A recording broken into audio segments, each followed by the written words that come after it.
Juru hitungan detik sepeda motor punya mahasiswa di Palembang lengket di halaman minimarket. Kejadian yang terekam kamera CCTV ini viral di media sosial sehingga korban melapor ke polisi.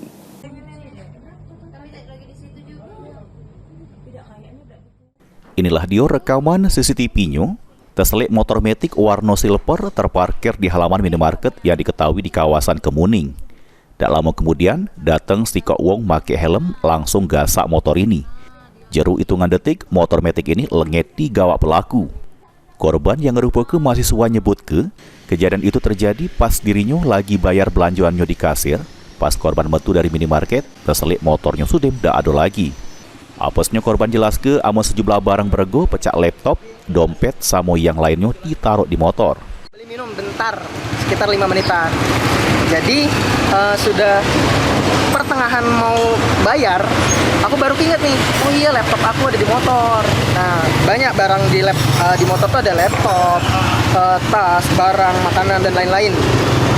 Jadi, nah setelah aku ingat, oh iya laptop, terus langsung lihat ke depan, udah keganti jadi mobil. Jadi kan langsung panik lah, motor aku mana ya, motor aku mana? Terus langsung ke kakak Alfamart tuh langsung keluar, yang cowok.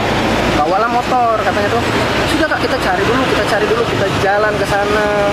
Terus sudah tidak ada harapan, balik lagi, baru lihat CCTV. Nah jadi CCTV-nya tuh sekitar jam 10-an, berarti jam 10-an itu ada satu orang yang kelihatan di CCTV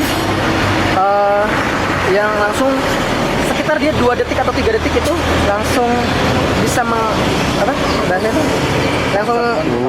langsung merusak close kontak itu, langsung hilang motor aku.